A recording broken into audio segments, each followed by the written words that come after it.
Timbunan 74 kg emas ditemukan dalam kasus korupsi di Indonesia. Emas senilai ratusan miliar rupiah pernah menjadi target perampokan terbesar di London. Beda tempat, beda zaman. Lalu timbullah pertanyaan, mengapa manusia selalu rela mempertaruhkan segalanya demi emas? Saksikan hanya di cerita 8 menit.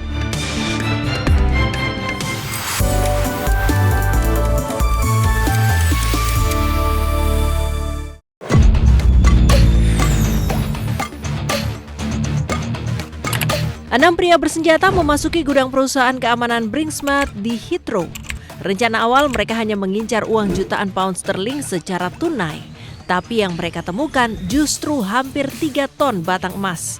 Penemuan itu mengubah aksi perampokan ini menjadi salah satu perampokan emas yang terbesar dalam sejarah Inggris.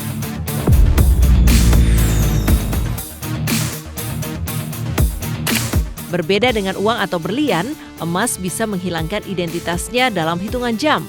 Dilebur, dibentuk ulang, lalu beredar seolah tak pernah dicuri. Karena itulah, sebagian besar emas hasil perampokan Brink's-Mat tak pernah ditemukan. Dan dalang utamanya masih menjadi teka-teki hingga sekarang.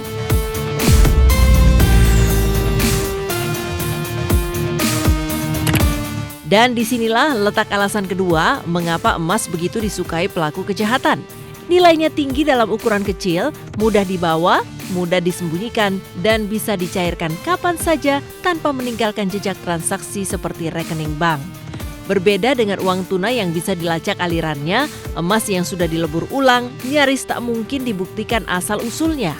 Kombinasi inilah yang membuat logam mulia menjadi kendaraan favorit untuk mencuci uang hasil korupsi di seluruh dunia.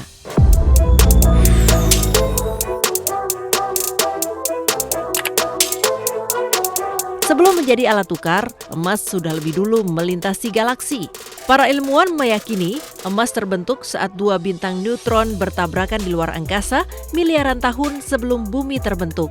Serpihan emas itu ikut terbawa meteor yang menghantam bumi sekitar 3,9 miliar tahun silam, lalu terdorong naik ke permukaan oleh panasnya inti bumi selama jutaan tahun. Jejak kontak pertama manusia dengan emas ditemukan di gua-gua zaman Paleolitikum, diperkirakan berusia 40.000 tahun. Lalu kenapa pada zaman dulu manusia purba sudah tertarik pada emas? Para ahli warna menyebut ketertarikan manusia pada permukaan yang berkilau diduga berasal dari naluri purba mengenali air, sumber kehidupan yang paling dicari manusia sejak dahulu kala.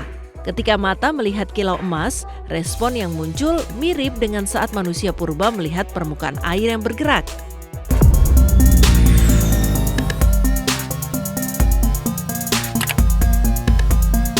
Di Mesir kuno, emas dipercaya sebagai daging para dewa. Firaun Tutankhamun dimakamkan dalam 3 lapis peti emas dengan lapisan terdalam terbuat dari lempengan emas murni yang kini ditaksir bernilai lebih dari $1 juta. Di peradaban Inka, emas disebut keringat matahari, sementara bangsa Aztec memaknainya sebagai simbol kekuatan ilahi.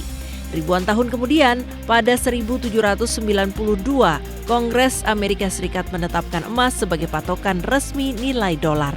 Dan pada 1849, ribuan pemburu harta berbondong-bondong ke San Francisco dalam demam emas yang mengubah wajah Amerika selamanya.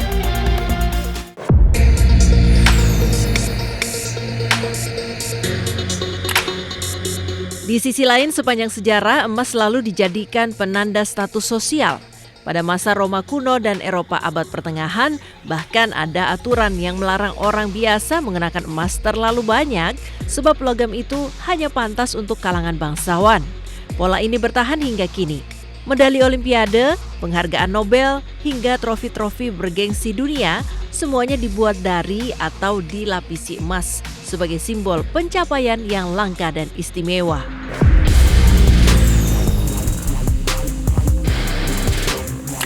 Memasuki era modern, peran emas bergeser, bukan menghilang. Standar emas sebagai dasar nilai mata uang memang sudah ditinggalkan. Namun bank-bank sentral di dunia tetap menyimpan emas sebagai cadangan strategis sekitar 17% dari seluruh stok emas dunia. Separuh dari seluruh emas yang ada di permukaan bumi saat ini berbentuk perhiasan dan sisanya tersebar di investasi pribadi, teknologi, hingga kedokteran gigi. Yang mengejutkan, para ahli geologi memperkirakan cadangan emas yang belum ditambang di perut bumi hanya tersisa 20 tahun ke depan jika laju penambangan tetap seperti sekarang.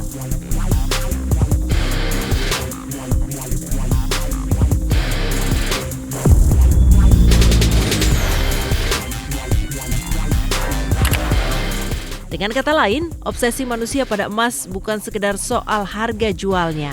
Ada lapisan psikologis, budaya, dan spiritual yang tertanam selama ribuan tahun.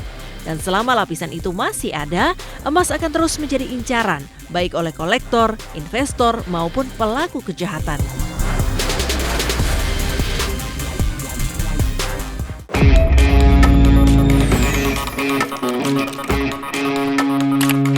Lalu, inilah alasan ekonomi yang paling mendasar kenapa emas tetap diburu hingga hari ini. Para ahli menyebutnya sebagai pelindung nilai terhadap uang kertas. Saat nilai uang kertas merosot akibat inflasi, emas justru cenderung mempertahankan daya belinya.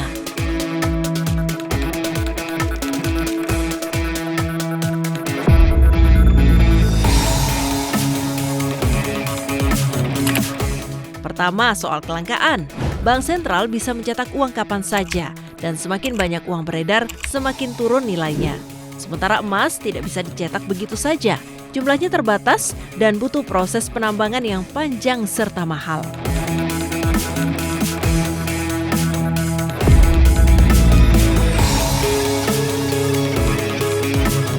Kedua, emas tidak bergantung pada pihak lain.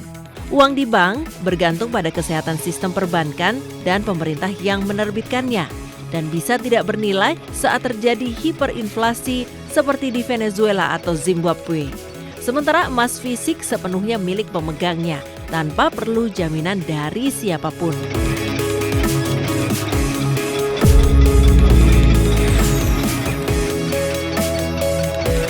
Ketiga, emas selalu jadi pelarian saat krisis. Ketika perang atau gejolak politik mengguncang, kepercayaan terhadap mata uang dan pasar saham, investor global secara historis memindahkan kekayaan mereka ke emas, sehingga permintaannya justru naik di saat ekonomi sedang memburuk.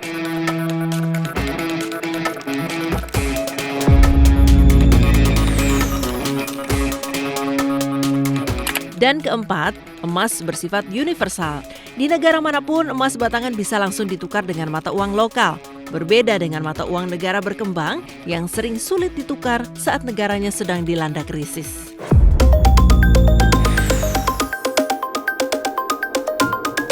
Emas yang Anda lihat hari ini sebenarnya berasal dari ledakan bintang di luar angkasa. Namun batu mulia ini juga menjadi alasan manusia melakukan segalanya demi emas, termasuk melanggar hukum. Selama emas menjadi simbol kekayaan, perebutan terhadapnya tidak akan pernah berakhir. Nah, menurut kamu, apa yang membuat emas begitu istimewa dibanding harta lainnya? Tulis di kolom komentar ya. Saksikan terus Cerita 8 Menit. Jangan lupa like, komen, dan subscribe. Sampai jumpa di video berikutnya.